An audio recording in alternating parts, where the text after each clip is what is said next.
जन्म हुआ, पार्टीशन के बाद इंडिया आए और 1966 में इंडियन आर्मी को ज्वाइन किया और सिक्किम में उनकी पोस्टिंग हुई 1968 में। और देखिए, एक बार वो घोड़ों के साथ रसद लेके जा रहे थे और उनका पांव फिसल गया 14,000 फीट से और नीचे गिरे खाई में, और बहती नदी थी और बहते नदी में वो पार हो गए। भारतीय सेना ने 3 दिन तक उनके लिए अभियान चलाया, वो मिले नहीं। सोचा अपने हाथ में नहीं आएंगे। उनका एक दोस्त था प्रीतम सिंह। रात को प्रीतम सिंह के सपने में आए बाबा हरभजन सिंह और बोला कि मेरी लाश वहाँ पड़ी और मेरी राइफल वहाँ पड़ी है। और वो सब सचेत रह गए कि ये क्या बात है कि सपने में बात आनी और ये सब चीज़ें, उनको विश्वास नहीं हुआ। थोड़े दिनों बाद वो आए बाबा प्रीतम सिंह के मेरी यहाँ पे समाधि और मंदिर बनाया जाए। तब सेना ने वहाँ पे समाधि और मंदिर बनाया।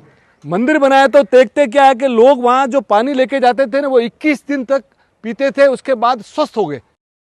अब क्या हुआ कि बाबा हरभजन सिंह क्या करते थे कि वो रोज रात को कहीं भी चीनी लोग घुसपैठ कर रहे हैं, कहीं भी तंबू गाड़ रहे हैं, तो अपने सेनाओं के जवानों के सपने में आके बोलते थे कि कल सुबह वहां जाना, वहां पे घुसपैठ हो रही है, परसों वहां पे तंबू लग रहा है। अभी वहां के जो बड़े अधिकारी थे ना, वो भी ताज्जुब किए।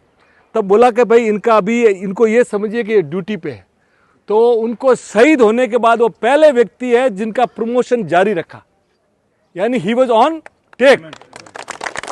अब सोचिए उनको, अब वो चीनी सेना वाले आने के बोलने लगे कि साहब आपका यहाँ पे एक जो है कोई आपका जवान हमारे यहाँ आता है। भाई हमारा जवान तो यहाँ बैठा है, आपका जवान क्या है? नहीं सर ऐसा ऐसा है। तो उन्होंने फोटो बताई, ये बोले हाँ ये सफ़ेद घोड़े पे आते हैं। बोले इनको तो शहीद हुए 20 साल हो गए। बोले क्या बात करते हो आप? बोले हमको विश्वास नहीं हो रहा है। तब उनको आज भी वहाँ पे भारतीय सेना और चीनी सेना की जब मीटिंग होती है ना, तो बाबा हरभजन सिंह के लिए नाथुला पे वहाँ पे कुर्सी रखी जाती है कि वो वहाँ पे विद्यमान है।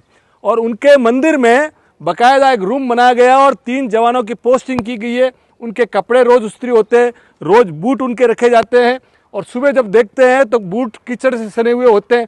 और एक बार नहीं, दर्जनों गवाहियाँ। और फिर सरकार ने तय किया कि इनको भी छुट्टी दी जाए। तो हर साल 2 महीने उनके गांव उनको छुट्टी पे भेजा जाता था। सितंबर से नवंबर 3 जवान उनके साथ जाते थे और वापस लाते थे। और 2006 में उनको बाकायदा रिटायर किया गया और उनका प्रमोशन, उनकी पे वगैरह एज इट इज, और लास्ट में वो कैप्टन रैंक तक गए।